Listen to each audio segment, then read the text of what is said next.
같이 사도신경으로 신앙 고백하겠습니다. 전능하사 천지를 만드신 하나님 아버지를 내가 믿사오며 그 외아들 우리 주 예수 그리스도를 믿사오니 이는 성령으로 잉태하사 동정녀 마리아에게 나시고 본디오 빌라도에게 고난을 받으사 십자가에 못 박혀 죽으시고 장사한 지 사흘 만에 죽은 자 가운데서 다시 살아나시며 하늘에 오르사 전능하신 하나님 우편에 앉아 계시다가 저리로서 산 자와 죽은 자를 심판하러 오시리라. 성령을 믿사오며 거룩한 공예와 성도가 서로 교통하는 것과 죄를 사하여 주시는 것과 몸이 다시 사는 것과 영원히 사는 것을 믿사옵나이다.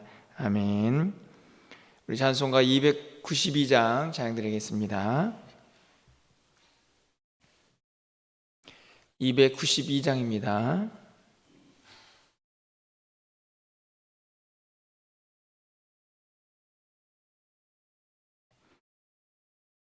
주 없이 살 수 없네 죄인의 구주여 그 귀한 보배 피로 날 구속하소서 구주의 사랑으로 흘리신 보혈이 내 소망 나의 위로 내 영광 됩니다.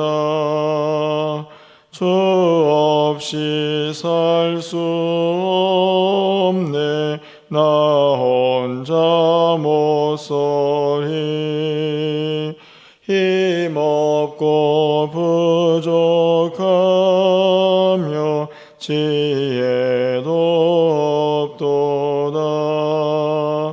내 주는 나의 생명 또 나의 힘이라. 주님을 의지하여 지혜를 얻으리. 주 없이 살 수 없네 내 주는 아신다. 내 영의 깊은 간구 마음의 소원은 주밖에 나의 마음 네 알아주리요. 내 마음 위로하사 평온케 하시네. 주 없이 살 수 없네 세월이 흐르고 이 깊은 고독 속에 내 생명 끝나도 사나운 풍랑일 때 날 지켜주시니 내 곁에 계신 주님 늘 힘이 됩니다. 아멘. 오늘 하나님 말씀은 잠언 13장 14절에서 25절까지 말씀입니다. 구약성경 925쪽에 있습니다. 잠언 13장 14절에서 25절까지 말씀을 한 절씩 교독하고 마지막 절은 함께 읽겠습니다. 지혜 있는 자의 교훈은 생명의 샘이니 사망의 그물에서 벗어나게 하느니라. 무릇 슬기로운 자는 지식으로 행하거니와 미련한 자는 자기의 미련한 것을 나타내느니라.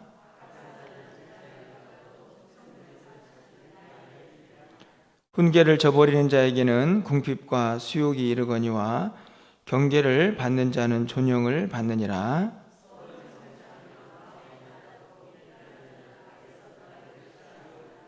지혜로운 자와 동행하면 지혜를 얻고 미련한 자와 사귀면 해를 받느니라. 선인은 그 산업을 자자손손에게 끼쳐도 죄인의 재물은 의인을 위하여 쌓이느니라.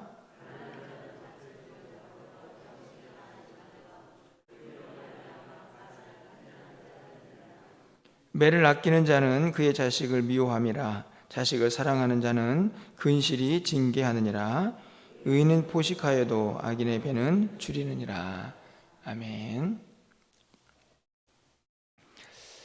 오늘 본문에 있는 말씀을 읽으면서 사람에게 어릴 적 경험이 그런 기억들이 참 중요하다 하는 생각을 다시 한번 해보게 되었습니다.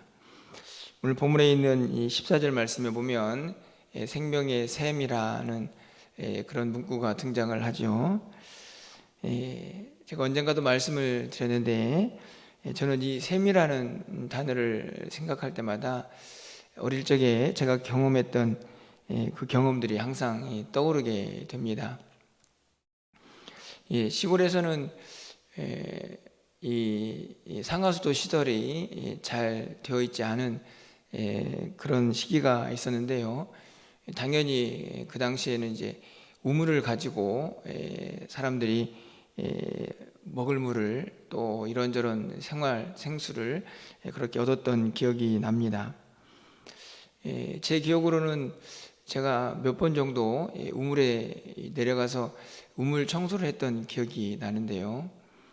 그렇게 깊지 않기 때문에 이제 등치가 크지 않은 사람들이 내려가서 물을 다 길러내고 바닥에 있는 지저분한 것들을 주기적으로 한 번씩 청소했던 그런 기억이 납니다. 지금도 머릿속에 생생했던 기억이 뭐냐 하면 그렇게 밑에 내려가서 물을 다 퍼내고 바닥에 있는 이 지저분한 것들을 좀 정리하고 이렇게 막 마무리를 하다 보면 이 우물 이 바닥 한 곳에서 계속해서 샘솟는 그 물을 발견할 수가 있는 것입니다. 샘물이죠. 밑에서부터 계속 올라와서 결국에는 이제 그 물이 우물물을 채우게 되는 그런 물이 되는데요. 제가 지금도 기억에 남는 것은 그 밑에서 이렇게 막 샘솟는 그 물이 참 신기했던 그런 기억이 납니다.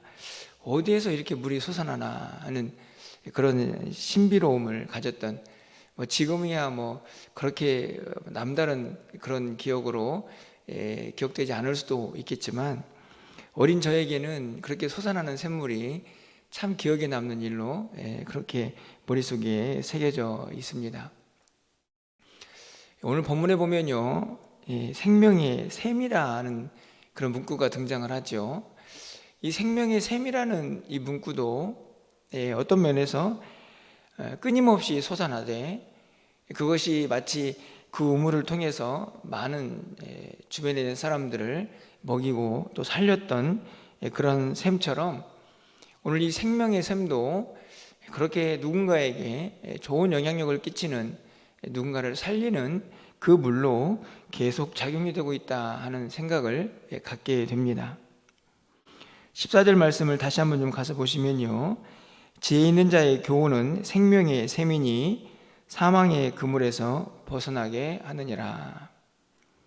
지혜 있는 자의 교훈, 그것이 다른 누군가에게는 생명의 샘이 될 수 있다 하는 것을 말씀합니다. 사망의 그물에서 벗어나게 한다. 저는 이 14절에 있는 이 구절을 한 단어로 정리해 보면 영향력이다 이렇게 좀 정리할 수 있지 않을까 생각합니다.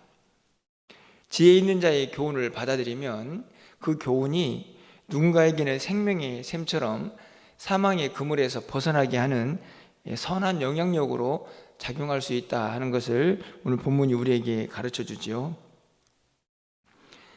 잠언 10장 11절 말씀에 이전에도 살펴봤던 말씀인데요, 그 구절에 이렇게 기록이 되어 있습니다. 의인의 입은 생명의 샘이라. 의인의 입은 생명의 샘이라. 사실은 그 구절도 의인의 입이 가지고 있는 선한 영향력을 증거하고 있는 구절입니다. 누군가에게 생명의 샘이 되는 것이죠. 누군가를 살릴 수 있는 힘이 의인의 입에서 나오는 말에 있다 하는 것을 분명하게 가르쳐주는 말씀입니다. 오늘 본문에 보면 여러 가지 주제들을 다루고 있지만 그 영향력이라는 단어로 묶을 수 있는 구절들이 몇 구절 등장을 하고 있다고 생각이 되는데요.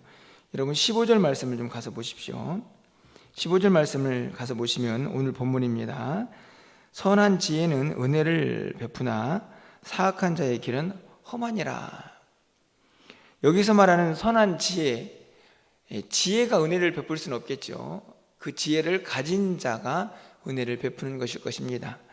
반복되고 있는 말씀입니다. 지혜로운 자, 선한 자, 의로운 자, 슬기로운 자, 다 비슷한 표현들인데요. 이 선한 자가 가지고 있는 지혜는 누군가에게 은혜를 베푼다, 이렇게 기록을 하고 있습니다. 영향력이죠. 여러분, 누군가에게 은혜를 입는 것은요, 때로는 좀 미안한 일이기도 하지만 참 행복한 일이지 않습니까? 누군가에게 기억이 되어서 은혜를 베풀고 또 은혜를 입고 하는 그런 과정들을 통해 우리는 뭔가 존재감을 다시 한번 느끼기도 하고 새 힘을 얻기도 합니다. 선한 지혜는 은혜를 베푼다.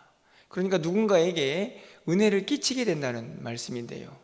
얼마나 귀하고 행복한 일입니까? 여러분이 가지고 있는 지혜가, 선한 지혜가 누군가에게 은혜를 끼친다고 한번 생각해 보십시오. 얼마나 행복한 일입니까? 사실 15절도 영향력이다, 이렇게 좀 표현할 수 있지 않을까요? 여러분 20절 말씀을 좀 가서 보십시오. 지혜로운 자와 동행하면 지혜를 얻고, 지혜로운 자와 동행을 하면 지혜를 얻는다. 되게 단순한 이치처럼 보이지만 이 지혜로운 자와 동행하는 사람을 한번 생각해 보십시오. 얼마나 행복한 일인가요? 지혜가 없어서 참 힘들고 어려운 세상인데 지혜자가 옆에 딱 있어서요, 이런저런 조언도 하고 동행하면서 지혜를 얻습니다. 여러분, 얼마나 행복한 일입니까? 여러분 한번 생각해 보십시오. 여러분 주변에 지혜로운 자가 항상 곁에 있어서 그 지혜로운 자와 동행하며 지혜를 얻고 살아간다. 우리가 결정하고 판단하고 또 지혜를 요구할 일들이 참 많이 있는데요, 그런 사람과 누군가 동행하고 있다고 하면 그 또한 얼마나 행복한 일일까요? 사실은 이것도 지혜로운 자가 끼치는 선한 영향력이 아닐까, 이런 생각을 해보게 됩니다. 여러분 22절 말씀은 어떻습니까? 여러분 22절 말씀을 좀 함께 읽어보도록 하겠습니다. 22절입니다. 선인은 그 산업을 자자손손에게 끼쳐도 죄인의 재물은 의인을 위하여 쌓이느니라. 이 말씀의 본래 의미는 의인들, 선인들의 재물은 오래간다, 그런 의미를 담고 있습니다. 죄인들의 재물은 금방 사라진다 하는 것을 기록하고 있는 본문인데요, 이 본문도 잘 보시면 자자손손에게 끼치지요. 이 재물이 그 지혜로운 사람, 의로운 사람, 선한 사람에게만 머물러 있지 않고 잘 관리가 되어서 결국에는 자손들에게도 그 재물이 영향력을 끼친다 하는 의미로 해석할 수 있습니다. 결국 이것도 의로운 사람의 영향력입니다. 그 부가 그 자손에게, 그 대에서만 끝나는 게 아니고 계속해서 자자손손 영향을 주는 것이니 또 이 얼마나 행복한 일입니까? 오늘 이 구절들을 잘 정리해 보면 지혜가, 또 지혜로운 사람이 다른 누군가에게 어떤 선한 영향을 끼칠 수 있는가 하는 것을 분명하게 드러내는 구절들이 자주 등장하고 있는 것을 볼 수가 있습니다. 오늘 이 아침에 말씀들을 통해서 우리는 분명한 사실 한 가지를 얻게 됩니다. 왜 우리에게 지혜가 필요한가? 우리가 왜 지혜로운 사람이 되어야 하는가 하는 것을 깨달을 수가 있는 것이죠. 지혜는요, 나 자신을 살릴 뿐만 아니라 다른 누군가를 살릴 수 있는 선한 영향력을 끼칠 수 있는 힘이 있다 하는 것을 오늘 본문이 우리에게 분명하게 가르쳐 줍니다. 그렇기 때문에 우리는 항상 지혜를 얻기 위해서 구하고 기도하고 사모해야 한다 하는 말씀들을 앞에서 이미 살펴본 기억이 있습니다. 어떻게 하면 우리가 이 지혜를 얻을 수 있습니까? 여호와를 경외하는 것이 지혜의 지식의 근본이라는 것도 우리는 말씀을 통하여 이미 배웠습니다.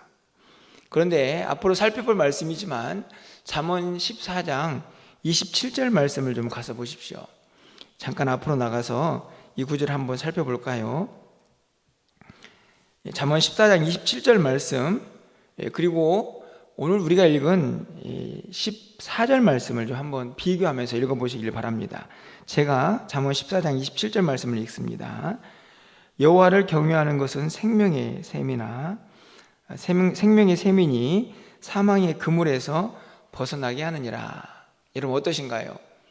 오늘 이 14절 본문과 14장 27절의 본문이 어떻습니까? 아주 유사하죠? 한 문구만 다르다 하는 것을 깨달을 수가 있습니다.